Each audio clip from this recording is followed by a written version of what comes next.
Welcome to the Teacher's Toolkit for Literacy, the free podcast for motivated teachers and school leaders who want to inspire their students and school community in literacy learning.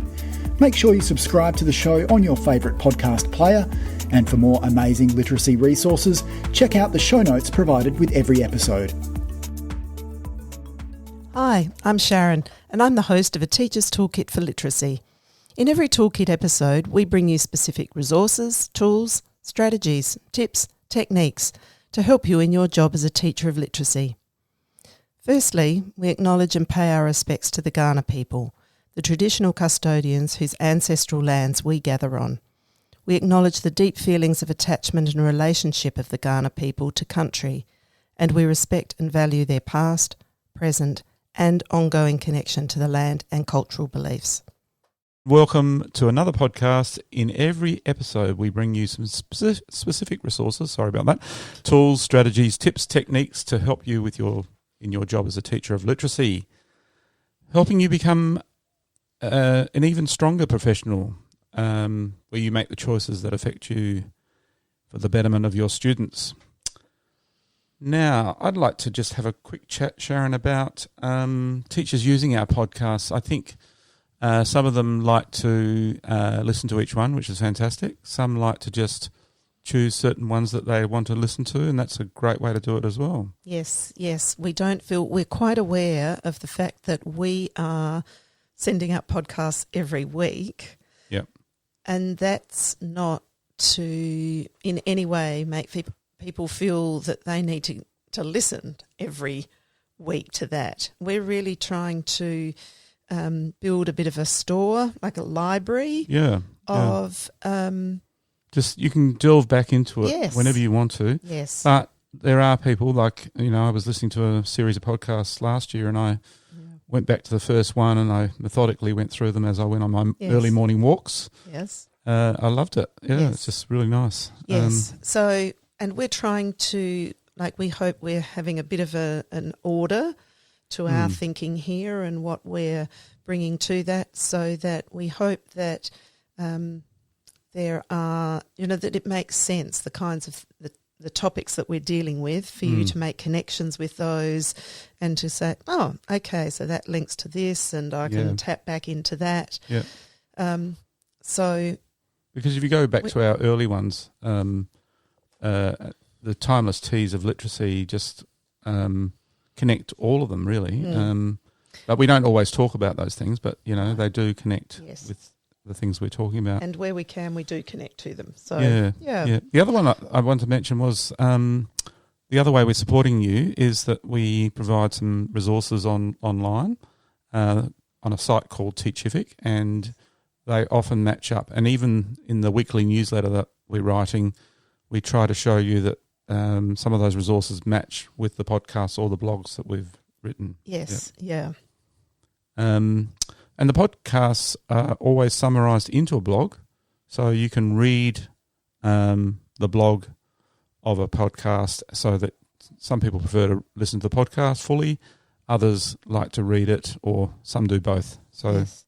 And can I just add into there that I've loved hearing a few people that have been sharing with me how they've been using the podcast as part of their professional learning community or staff meeting, so that there is a choice of what people are, what speaks to them, what is relevant to them or to their community at that time, and using that as a bit of a springboard for further learning, discussion, reflection, and where we can, we're also trying to link things that we're talking about to professional readings that can be done. Yeah. So we're hoping that in that way we're supporting all the things you're doing. Yes. In your classroom or with your community of teachers in your school.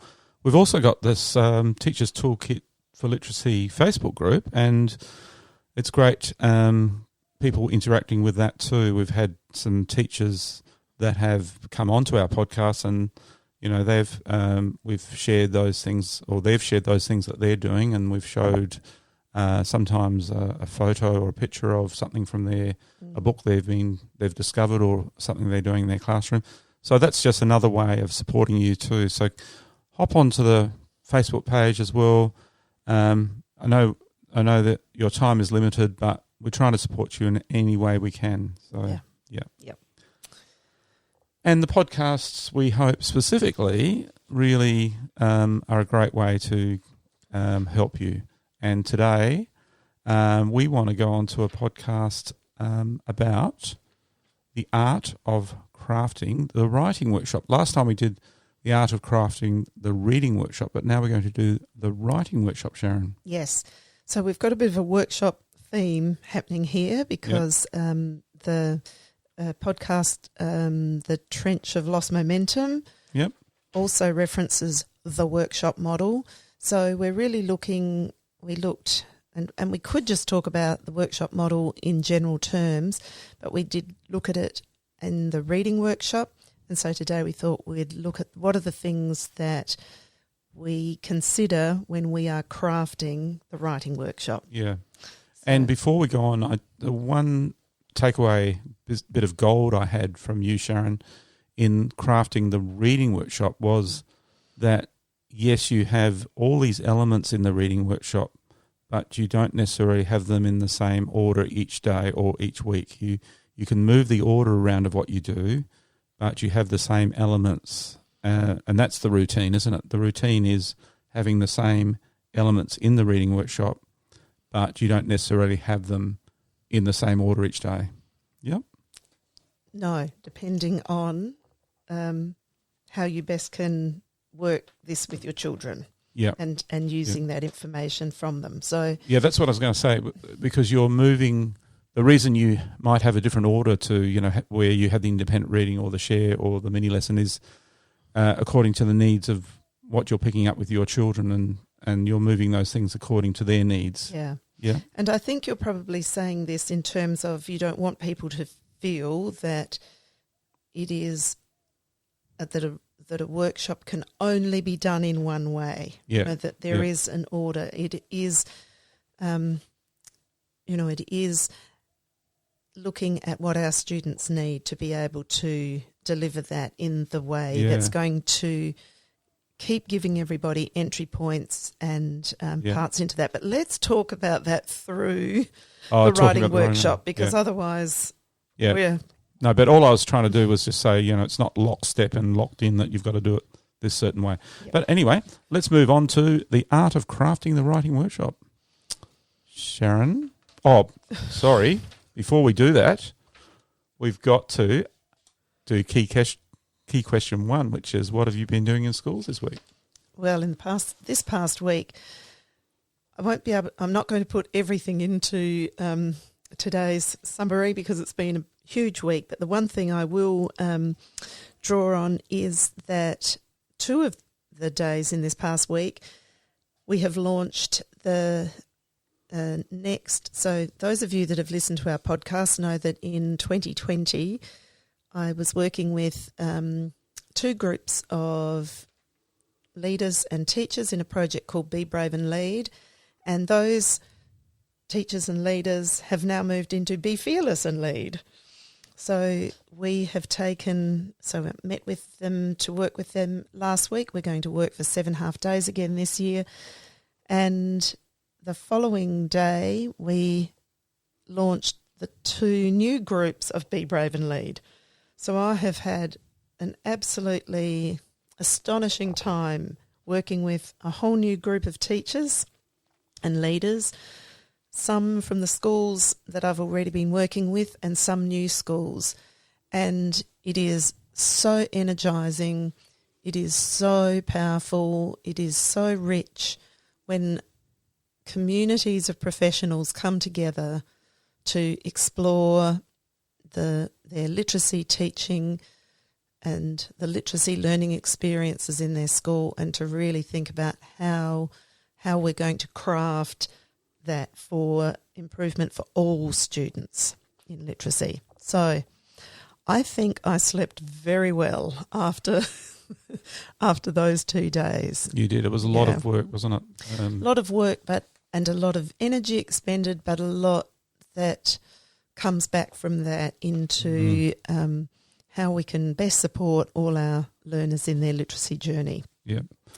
All right. Fantastic. So, shall we now launch into... Now we'll get into the right order, won't we, Sharon? Because Yes. I mucked it up at the start there. But anyway. All good. See, it doesn't have to be in a particular order, Phil. Don't get too lockstep into... that's true. That's true. Yep. I've got to listen to the needs of our podcast listeners.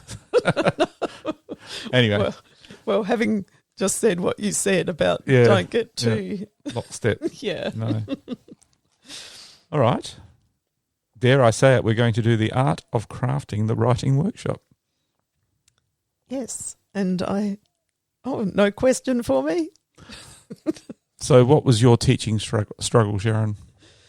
Okay. I think my teaching struggle on this one was probably pretty much the same as it was when it came, for writing, as it was when I really reflected on my students and reading.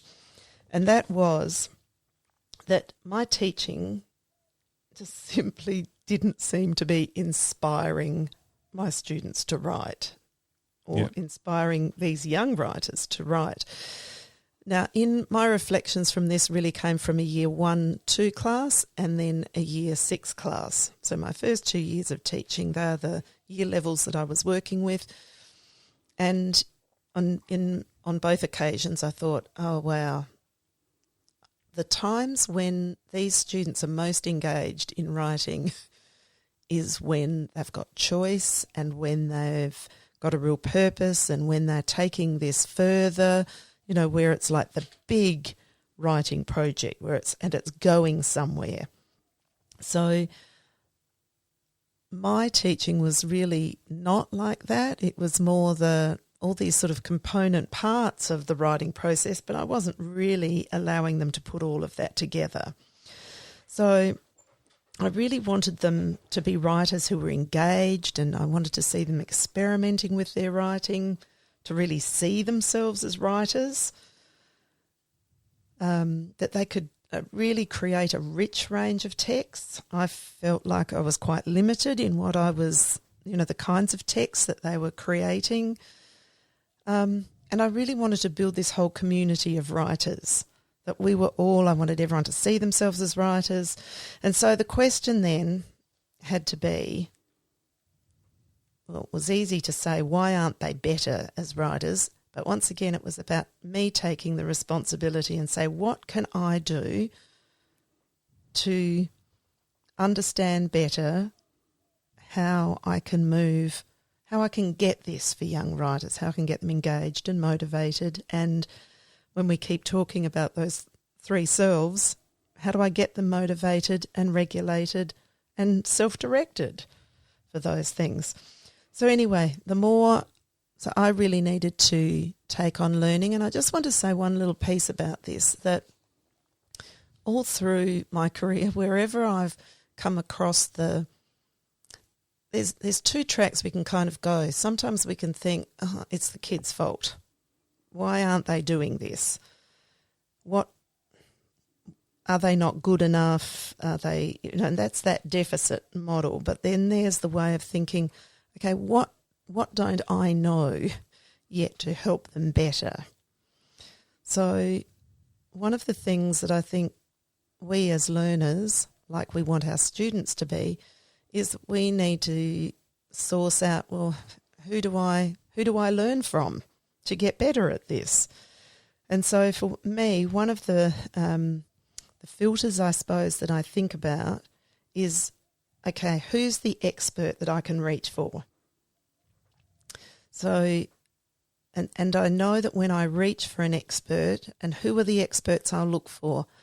I'm usually looking for researchers who are teachers and who've done these things in their classroom and who can say, yeah, this works because I've done this with children. So expert practitioners. Yes. Yeah. And sometimes they are researchers. Yeah. But they know what this looks like and how this works, how this feels, and how that plays out with children. Because they've done it. Because they've done it.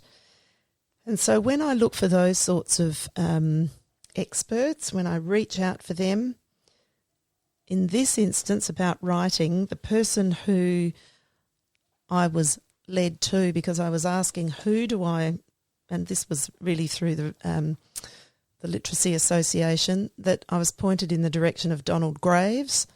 And so the book that I was given to read, and I've still got this book, and Phil, you also began with this book. So Donald Graves, it's called Writing, Teachers and Children at Work. And when I really explored that, I found that what I was trying to do when I was undertaking, this new learning and to try these new things, the things that I realised I was trying were elements of what's now been described as a workshop model. So, gosh, what was even the question that I was answering? What was my struggle? Yeah. So getting, reading and learning from experts and trying these things out then enabled me to go, okay, these are the elements that I need. And at that time, they really weren't being named as the workshop model. But of course, when we describe the workshop model, it's a model that we generally describe as having those three components: the mini lesson, independent learning or independent writing, and reflection share. Yep. And that was written all over Donald Graves' work. And of course, this model is also built on the recognisable theory of the gradual release of responsibility. Yep. So that we've got all of those elements in there. So that was my struggle, and it was those elements and the workshop, what we now call a workshop model, that really propelled me into being able to achieve what I wanted for these young writers. And I love the way you went to expert, Sharon. Can I just quote a Chinese proverb? Sure. To know the road ahead, ask those who are coming back. Yeah. Yes. So Donald Graves started it, and then I kept reading. Lucy Calkins, she's got her book, The Art of Writing, and then that just followed more and more things, people to tune into, people to read, and that enabled me to craft better writing lessons. So let's get down to the nitty-gritty now on what are the components of a writing workshop? Yep. So as in any workshop, we would have, whether it's writing, numeracy, a maths workshop, reading, we would have a mini lesson, and the mini lesson is our opportunity to demonstrate, to model, to bring to students the things. Actually, I'll go into more detail in everything in a moment. All right. Of course, the mini lesson, the independent learning or the independent writing time. During that time, the opportunity for me as teacher to hold on to any of those students who want just a little bit more support before they move off to being independent, so that I can give them just the right amount more to know that they can go, that they're ready to try something, to give it a go for themselves. I think that's a bit of gold, that one, that you hold back those ones that are just needing a bit more support, and then they're, when they're ready, they can move off to the independent. But the goal is that all of them are moving off to that independent learning. Yes. Writing. Yes, that everybody's. So I'm giving entry points for everybody to be able to go off to do something where they know they can take this next step. Now, and of course, as we've got them working independently, I can also rove and conference one-on-one or notice or engage with students. So this is part of that, what you were talking about too, is that it's not so lockstep, that it's only going to look one way. Because I find, especially during the writing workshop, I might I might see that there are a few students who are doing some things that I really want them to share that out with everybody. Yeah. So during that time, we might have a bit of a share.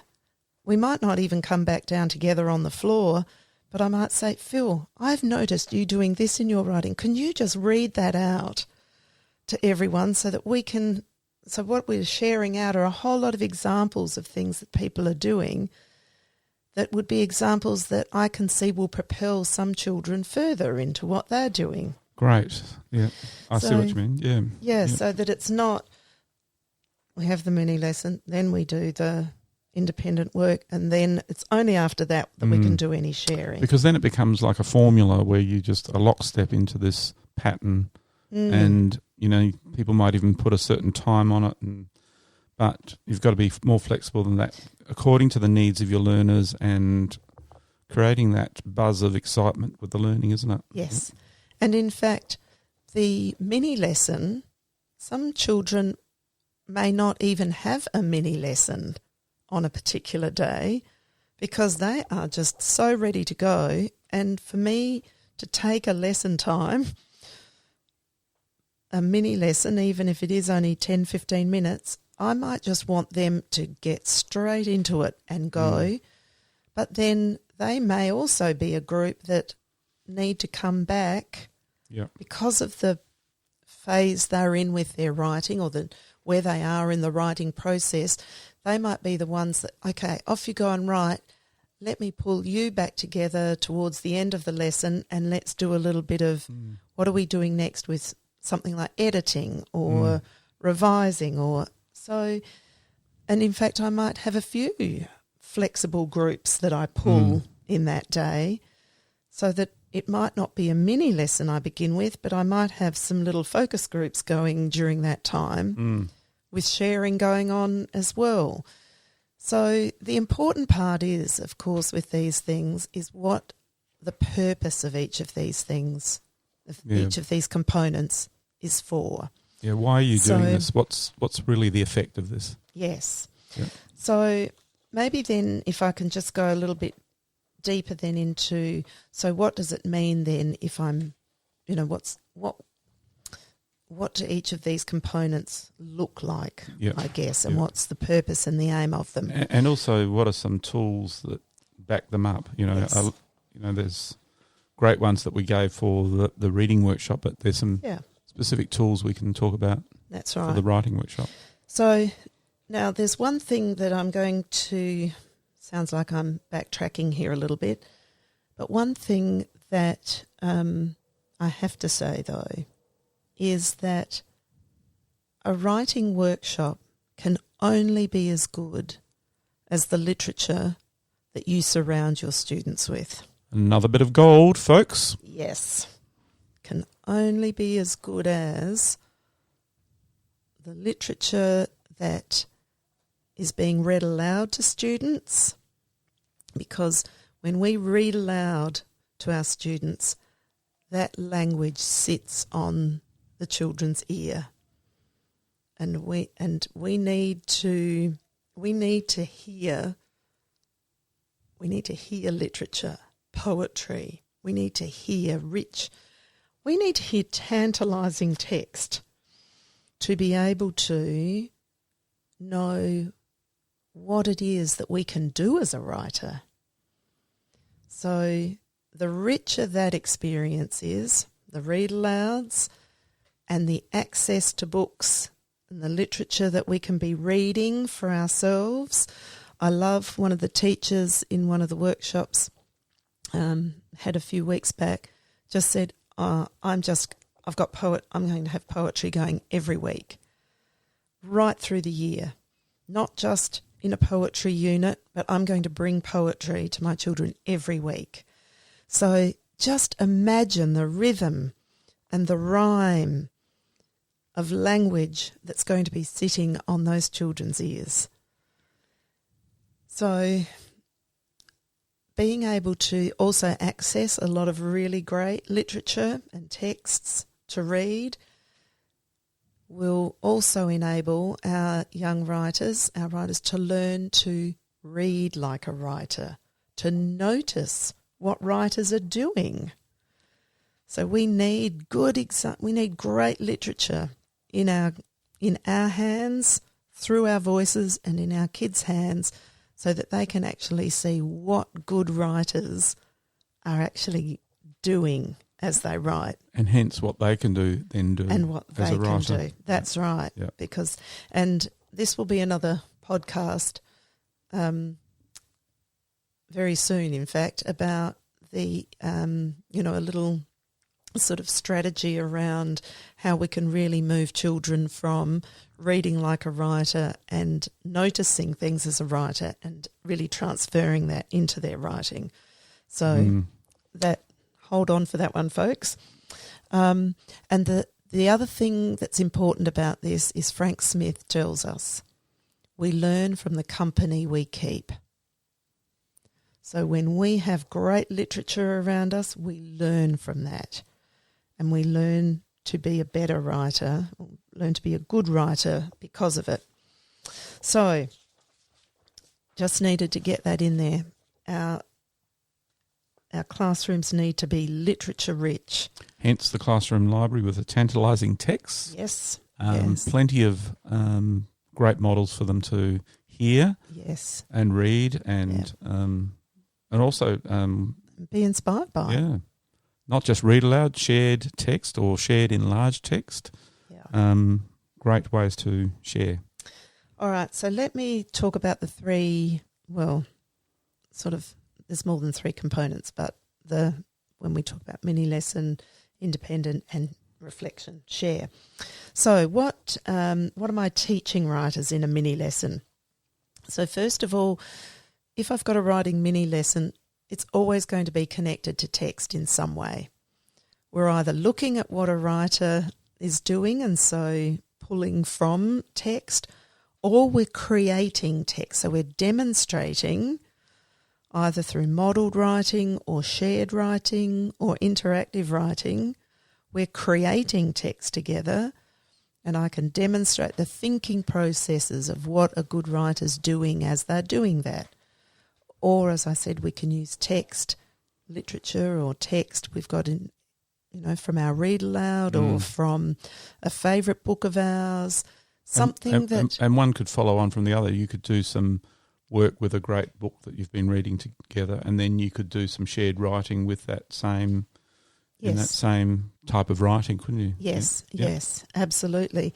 And in fact, in the Australian curriculum, that would talk about experimentation and adaptation. Yep. And that's there right through foundation to definitely year 7. I can't speak for year 8, 9 at the moment. But it's there, the experimentation and adaptation. That's actually what we're learning to do as writers, is to experiment with what good writers do, and we're trying it out. And doing it together is really powerful, Sharon, as opposed to just asking the children to do it on their own.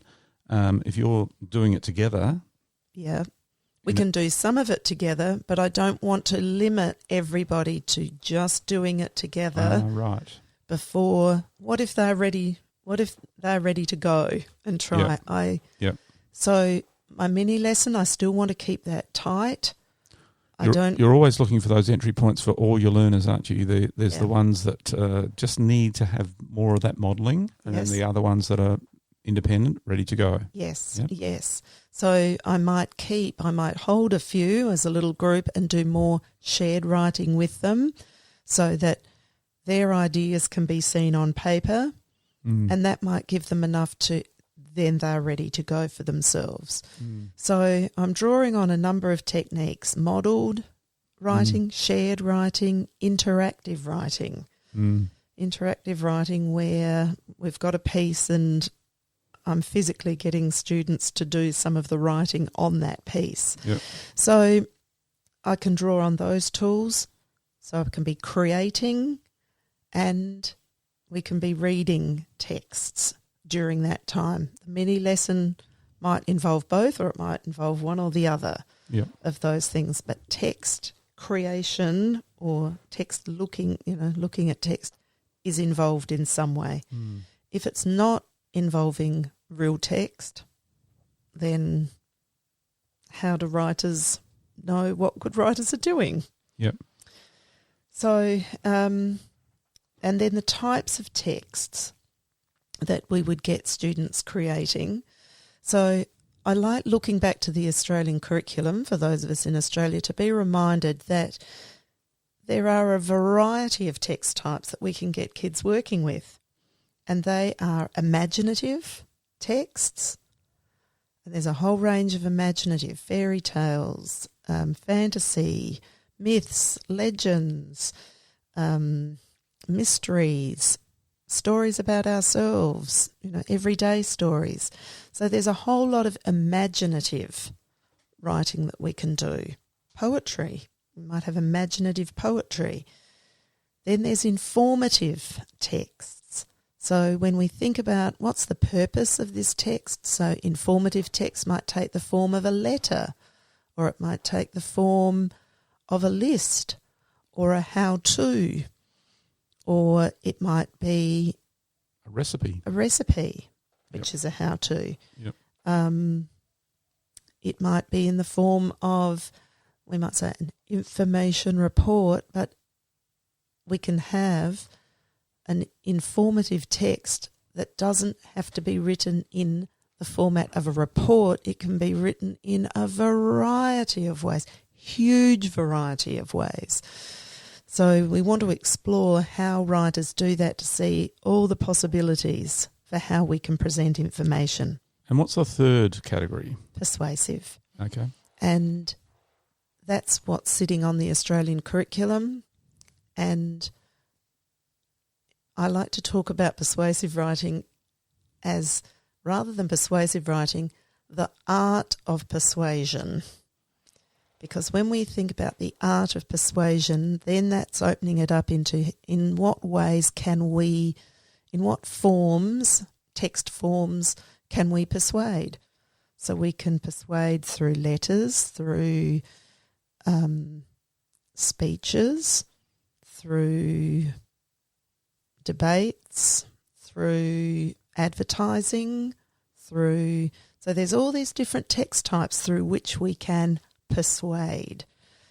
So once we start really opening all of that up, we've got so many different ways to write when we think about what's our purpose for writing. Because can I hear you saying, Sharon, that you feel like some of us need to broaden out our ways of using these? Yep. Yes. Okay. Yes. If we can, sometimes in Australia, making a big generalisation here, but I'm saying it because I've heard enough teachers say to me, yes, I do narrative and I do persuasive. We just need to, for our kids' sake, for our writers' sake, we've just got to blow that right open and talk about all the ways in which we can write. Why are we writing? Because writing, why do we write? Like, that's the big question. Why have we got kids writing? To communicate with others, to tell a story, to record history, to imagine a place that we'd love to explore, to help someone understand how something works. There's a whole lot of reasons why we do that and why we write. And if we think first, why are we writing? What we want to arm our students with is we want them to have many, many, many different ways that they can go about writing that. Hence the read alouds and that rich literature, isn't it? Yes, Yep. that's right. Yep. And models of all kinds of texts. Like, I'm always on about, all the different types of informational texts that are around. We want to go exploring all of those. Otherwise, do you think we're sort of in danger of narrowing our options down so that we get into a kind of a formula of how we write these things? Yes, do you think? yes. Yeah. And the Australian curriculum and actually NAPLAN even say that to just move out of the formula. Don't be constrained by formulas. Yep. And actually, I'm just going to say it just makes me think. You'll remember when Sophie, our daughter, was 7.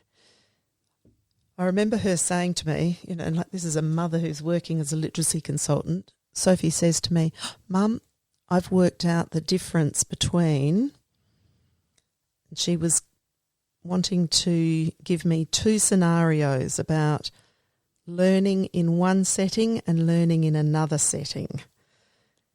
And she said, I can tell you the difference and what that feels like. So pen and paper out for me. She said, in this one setting, and I won't name the settings, but in this one setting, she didn't use that term, but she said, I get given things where I have to fill in the information. I have to fill in, it has, here's, say, story structure, here's what's the beginning going to be? What's the middle going to be? Yep. What are you going to have as your end? And what she was saying is, there's, in this one setting, it was all about I've got to fill things in. And I said, and what's it like in this other situation? And she said, well, in this other situation, I don't get given things to fill in. I get blank paper and I get to create whatever I want. Now, that was just one of those examples of constraining over choice. Literacy is about choosing and using. So if I'm a writer, I should be able to choose what I want to write about, and I should be able to know what can I use. How can I write that? So what can I use a letter format? Can I use a this? Can I use a that? What can I use to do this? So I'm still on mini lesson. The mini lesson is really that opening up the doors. I think that's a phrase I've used. I don't know if I've been using it so much on podcasts, but I'm always using it in workshops. We want to open doors. We want to, and what are we opening up the doors on? The different types of text that we can write. We also want to open up doors on crafting. How does the author craft? And by craft, we mean, how do they create a beginning? How do they know how to create an ending? How do they know to organise their ideas? So all those crafting elements, that'd be something else I'd bring into the writer's work, into the mini lesson. Conventions. Open the door on conventions. So how do I use punctuation? How do I use my spelling knowledge as I'm writing? How do I use grammar as I'm writing? So whereas I would have done all of these things as component parts, now the writer's workshop is letting me, in a mini lesson, bring these good writers. Let's say it's a punctuation lesson. Good writers use punctuation to help the reader know what I'm trying to say. So the literature is the inspiration behind a lot of what you're about to do, isn't it? Yep. Yeah, well, I can look at how an author uses punctuation to get effect. So if I'm drawing it from there, yes, I can. How did that good writers use punctuation? So let's look at the big book, or let's look at from one of our favourite stories. Let's look at a sentence that an author's written, and let's look how they use punctuation. And again, Sharon, it can be any text that you've got on the go.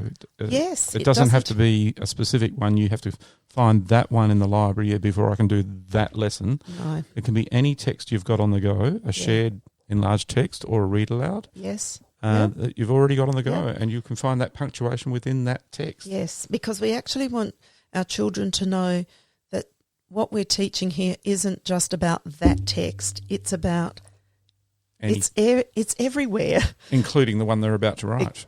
Including the one they're about to write. So when we can let them get to see, they can see themselves as being the writer, because they can see what writers are doing and then how they can use that. Now, just back into mini lessons, the other thing that I would be opening the doors on is the writing process. And what do you mean by that? And by the writing process, I mean from how do I get from planning through to why am I writing what I'm writing, what text type am I going to use, who's my audience, how am I going, my drafting and revising that I will do, how do I edit and proofread, and how do I publish. And that last word that I've just said, publishing is a key piece here. Product. We should be able to have our children just loving the idea that they're actually working towards a product, to a something. And I think Mike, our author, talked about that. Mike Dumbleton said exactly that. What is writing for? And writing should be... Even Alison, our teacher that was on, she brought in her products. Yes. Yeah. So when you know, and those products might be sometimes a collection of everybody's. Right. So there might be a page of everybody's into this one big product, or my receptions ones, my 5 and 6-year-olds might be making mini books, lots of mini books. And and that may continue for a while, but to have a product is important, because product is what this is about. It's not just about, I completed that grammar sheet correctly. What did that? Where's the transfer? What do I know about how to use that now, and when do I get to use that? Because when you're writing, you're also very much have in mind who you're writing for. It's an audience you're writing to, and that product is going to that audience. That's right, and I'm going to care. I want my audience I want to showcase to them the best of what I know and can do, because I want them to get the most from this. In fact, one little thing I used to do was have a comments page at the back of a book that the child had published, so that all the class could make little comments, only constructive ones, about what they'd read in that book, because then they really got feedback about what they were doing. Yeah.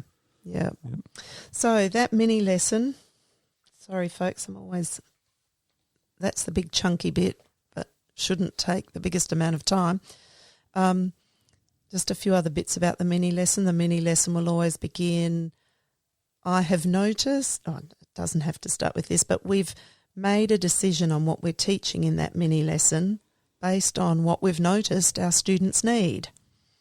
So it's coming from need. It isn't coming from what any book told me is going to happen on this day. It comes from, what do my writers need today? And the literature you're using is the tool that can help support that need. No, yes, it will support, but I'm looking at students' writing to help me know what to teach. Yeah. I'll anchor those things that I'm teaching. So if I say on a good writer, I always call it a good writer anchor chart, so that students actually know the action that they're taking as a writer, and know that that's something that we're anchoring as something that they can use at any time, and that they're going to, that's what they're practicing in their independent writing time, or they're looking back at other things on that anchor chart that they can go, I'm incorporating that into my writing. I'm thinking about all of these things that good writers are doing, so that I'm orchestrating all of these things over time, not just one element, but I'm orchestrating different things from the whole writing process. And anchor charts are a really solid thing up there on your wall that they can refer back to, that is not just like on a computer screen that can disappear. It's just something that is there that they can go back to. Yeah, and if it's not on a chart, having a blank big book of some kind of an art folder or something where that can be like a writer's notebook with the good writer strategies in there. And I think that was all that I wanted to say, just checking on my notes here, about what I wanted to say about mini lessons. Yeah. So that would be the mini lesson, the time-wise, we want it short. We don't want to spend so much time talking that we haven't got students being the writer. But it would include, so we would say generally that a mini lesson has some to, but it should also have some with, so that I'm learning how that works, how I'm doing that before I move off to do it for myself, and I'm holding some for longer. So my focus group, I'm already mentioning my focus group now, holding on to those that need a little bit more. We might do a bit more modelling or a bit more shared writing, or I might get them to bring their writing at this moment back down to the floor with me, and let's work together like that. So now I have a little focus group and I'm just there as that little support for them to move along.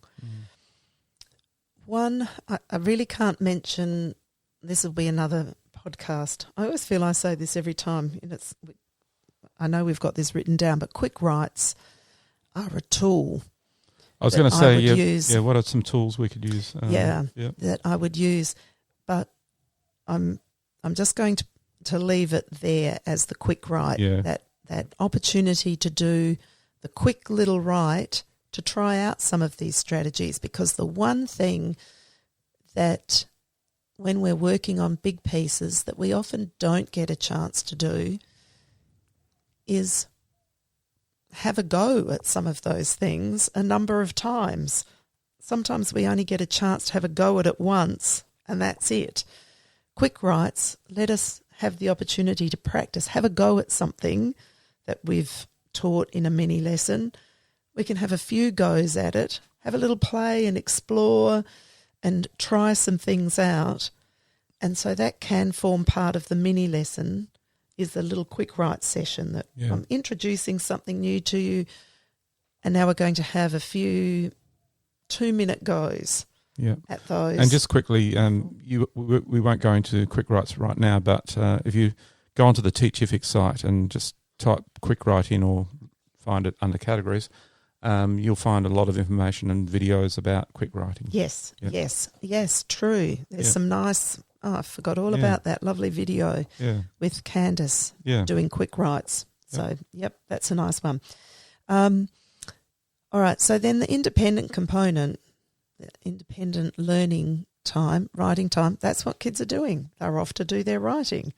They're continuing, they're working on bigger pieces. So sometimes it's a little bit of a marry between we're trying some things out and sometimes we're going on with things. But it's always that time to be doing it for ourselves.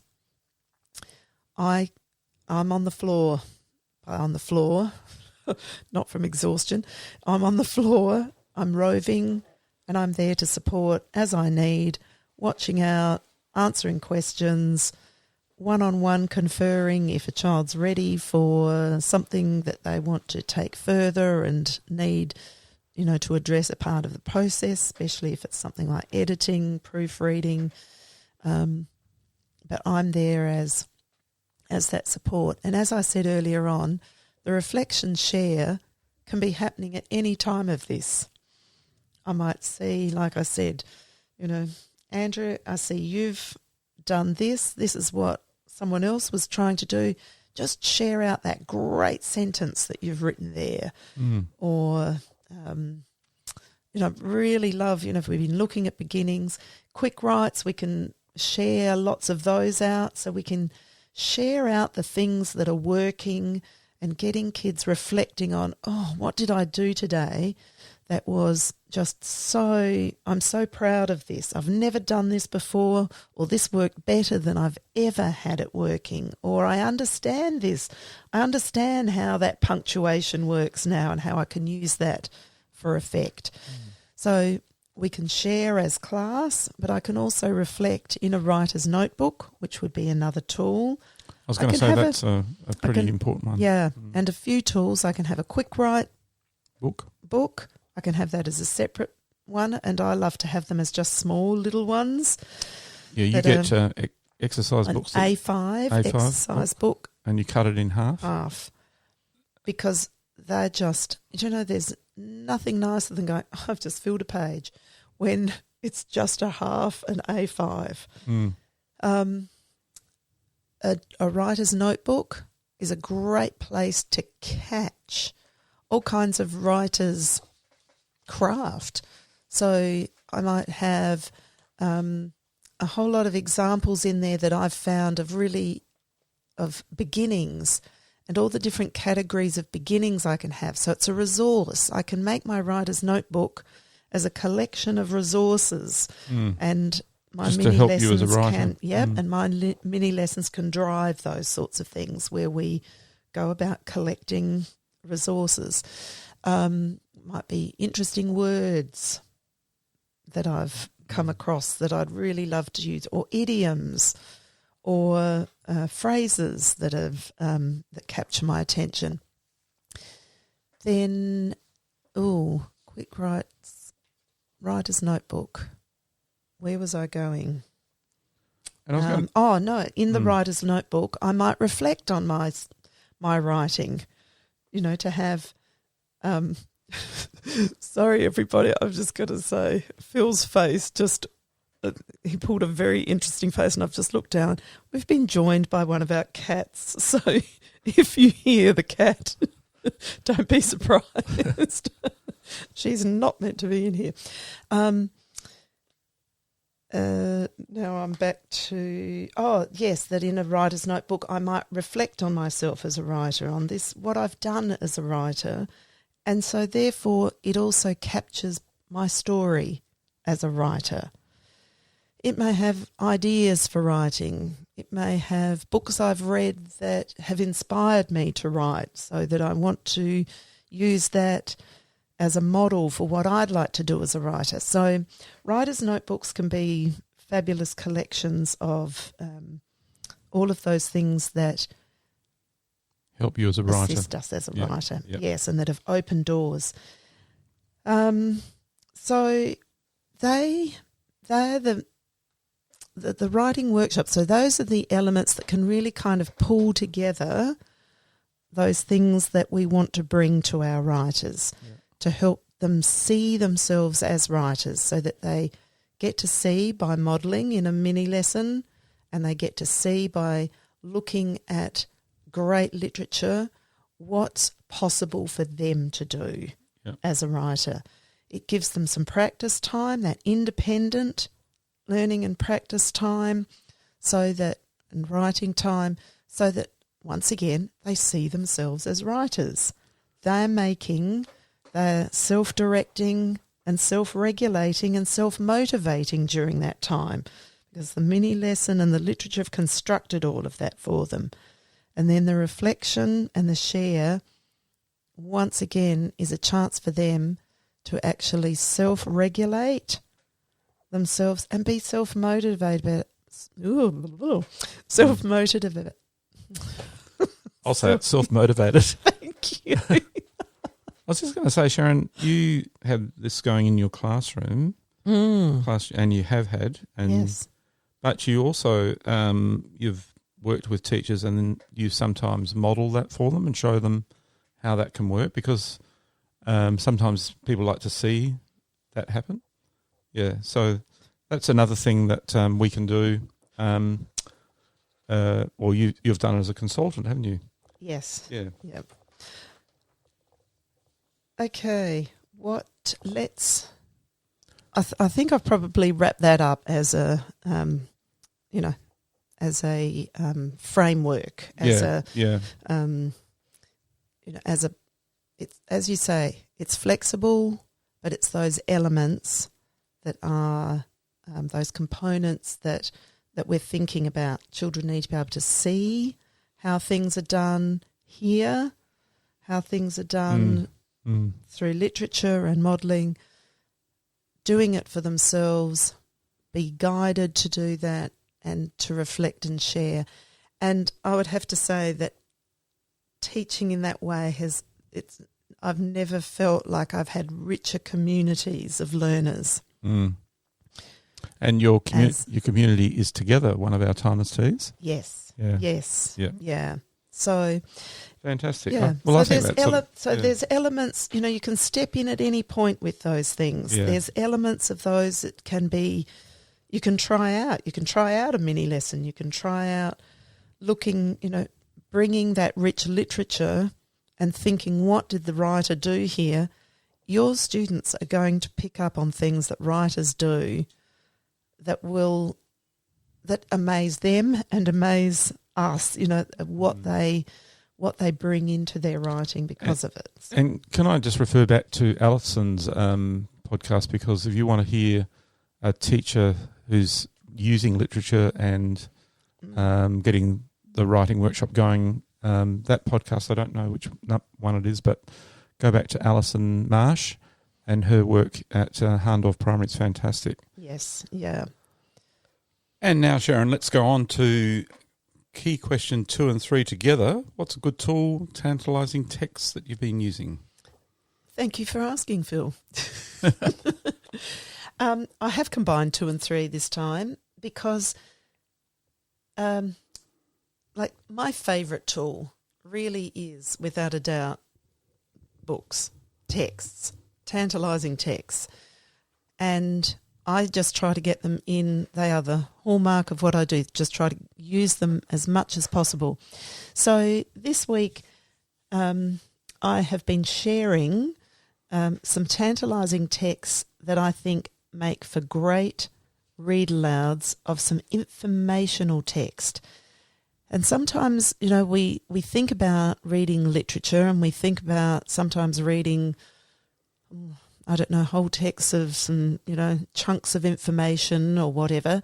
But I think in some small parts of the day when we've got a little 1 minute here or we're about to line up, and as we're lining up, if I've got something that I can quickly grab that's informational and the little bit that I read is just another add-on to what I'm, to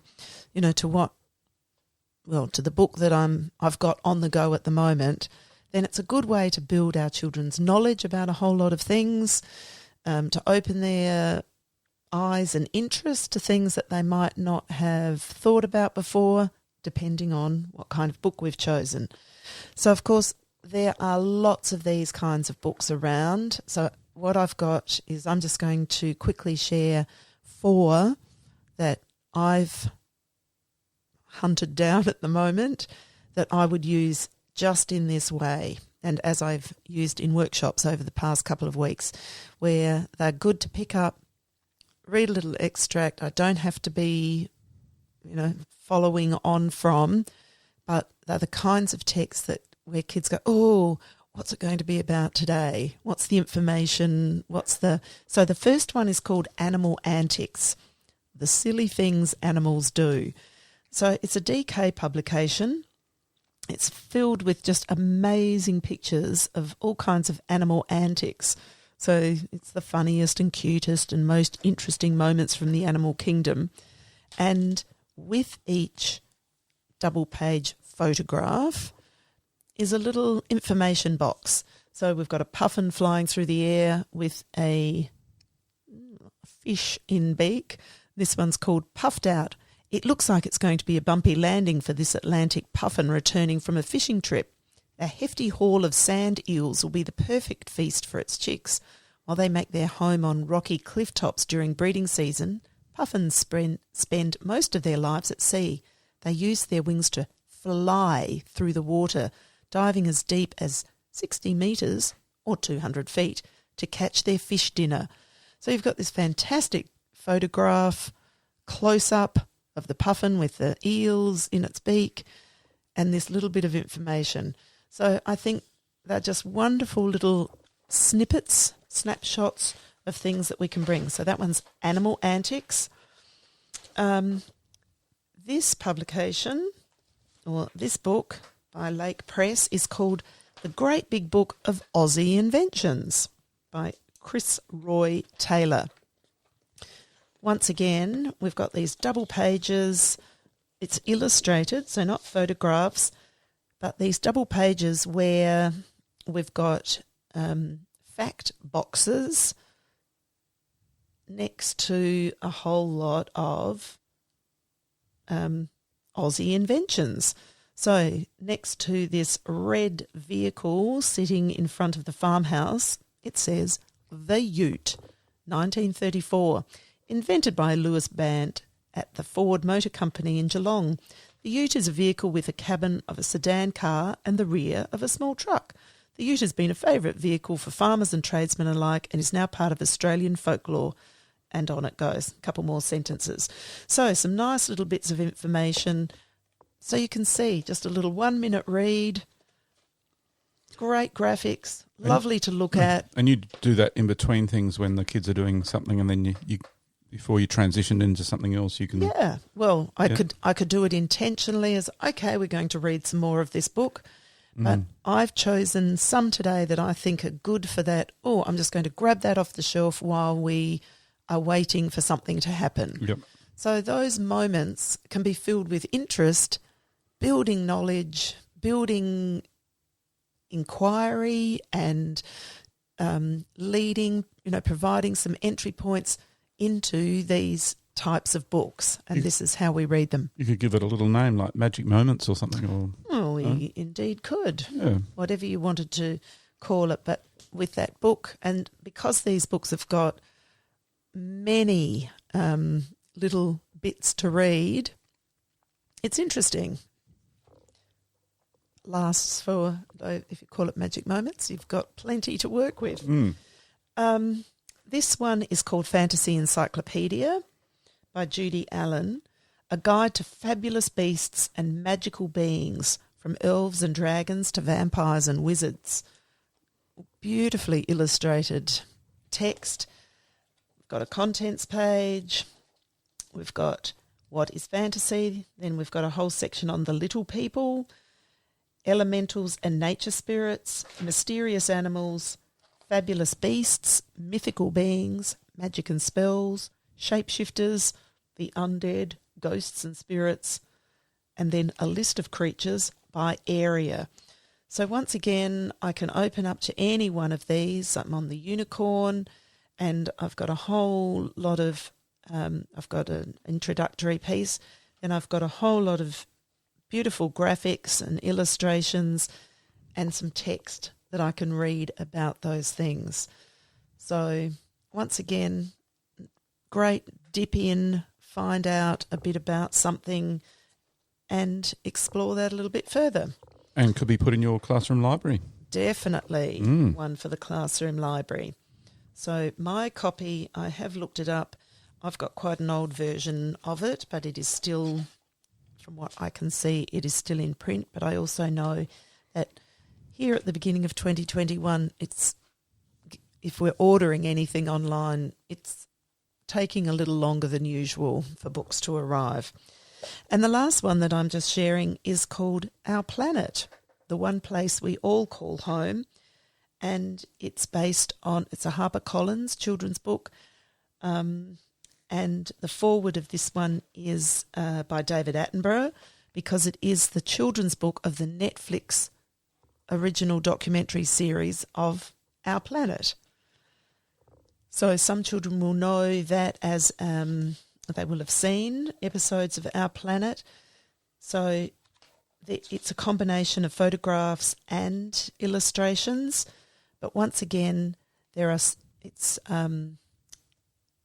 titled things like, or different areas, our coastal seas, and it's all about our coastal seas, stories from our coastal seas, then all the different creatures and plants that would be found in that area. So great ways to just read little bits of good little, in between the magic moments, having another little magic moment. Fabulous idea. Yeah. So nice way to especially bring in the reading of fiction. If we can bring of non-fiction. If we can bring a little bit of non-fiction into our children's lives each day. I know we bring plenty of it, but we can expand it just by minute, bringing that little bit more, and the more we share with them and build their knowledge, the more that they've got to explore, more questions they've got to ask, and more books that we've got to direct children to find out some of that information. Okay, thanks, Sharon, and thank you everyone for being with us today, and look forward to being with you on our next podcast. But stay in touch with us in our certain or different platforms. Look on our websites or the Teachers Toolkit Facebook page. And thank you very much, Sharon, for being here today. Oh, always love it, Phil. Always love it. And finally, the word teacher in Russian. Uti. Oh, better say this right. Uchiti. I hope I've got that right. Okay. Thank you, everyone. And bye for now. Bye, everybody. See ya. Thanks for listening to the podcast. To make sure you don't miss any literacy learning tips and insights, please subscribe to our show on your favourite podcast player. At Q Learning, our literacy specialists draw on over 30 years of teaching and international consulting experience to deliver world-class learning solutions. We equip, empower and support teachers to become their authentic selves. To find out about upcoming webinars and about how Q can help you and your school, visit qlearning.com.au. And you can get even more amazing teaching resources right now at teachific.com.au. Stay tuned.